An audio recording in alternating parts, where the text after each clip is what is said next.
ছেলেটাকে আপনি খারাপ ছেলে বলছেন, যে ছেলেটাকে বলছেন রকবাজ, আড্ডাবাজ, তার মধ্যে এমন অনেক ভালো গুণ রয়েছে যেগুলো সচরাচর অনেকের মধ্যেই দেখতে পাওয়া যায় না। ওই খারাপ ছেলেটা না, যখন পাড়ায় কারোর ঘরে কোনো সমস্যা চলে, সবার আগে ছুটে আসে সমস্যার সমাধান করার জন্য।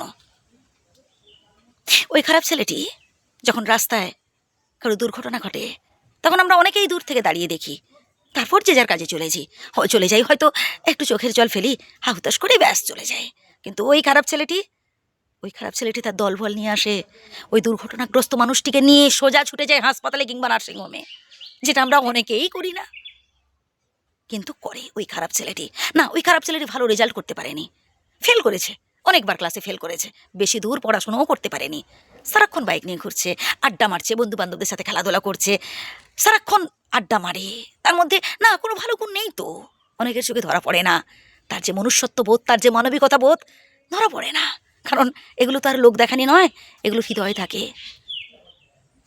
ভালো চাকরি বাকরিও পায়নি, খারাপ ছেলে, যে সবার চোখে খারাপ। তো ওই খারাপ ছেলেটা না, যখন দামি রেস্টুরেন্টে বন্ধু বান্ধবদের সাথে খেতে যায়, তখন সর্বপ্রথম মনে পড়ে তার বৃদ্ধ মা বাবার কথা। অন্তত একবার হলেও সে ফোন করে জিজ্ঞেস করে তার মাকে, মা কী করছো গো, খেয়েছো?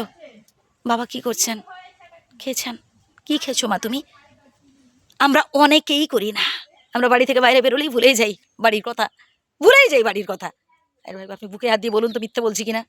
আমরা অনেকেই ভুলে যাই, কিন্তু ওই যে সবার মুখে বলা খারাপ ছেলে, সে এটা করে না। তার কাছে না তার পরিবারটাই বড়, তার কাছে বড় মনুষ্যত্ব বোধ, তার কাছে বড় মানবিকতা বোধ। আর সেই মানবিকতা বোধ, মনুষ্যত্ব বোধ, সহানুভূতি, এতে সে 100-তে 100 পেয়েছে, এবং তার জন্য আমি হৃদয় থেকে তাকে প্রণাম করি, সালাম জানাই তাকে।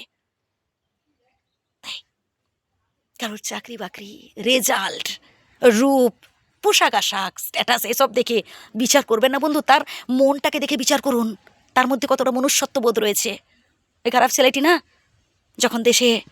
যখন দেশে খরা হয় কিংবা বন্যা হয়, যখন ফসল নষ্ট হয়ে যায়, না তার হয়তো নিজের থেকে দেওয়ার সামর্থ্য নেই, কিন্তু সে সবার থেকে অল্প অল্প করে সংগ্রহ করে এনে গায়ে গতরে খেটে সে ওই সমস্ত মানুষদের সাহায্য করে, যারা খুবই দুস্থ, যারা খুবই গরিব, যাদের ফসল নষ্ট হয়ে গেছে, যেসব জায়গায় বন্যা হয়েছে, যারা কষ্টে আছে, তাদের পাশে দাঁড়ায়।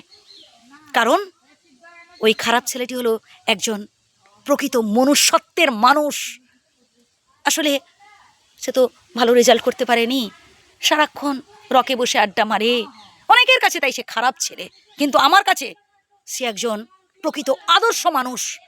কারণ তার মধ্যে আছে মনুষ্যত্ববোধ, তার মধ্যে আছে একজন উপকারী মানুষ, যেটা আমি দেখতে পেয়েছি বন্ধু। ভালো থাকবেন, যদি ভুল বলে তাকে ক্ষমা করবেন।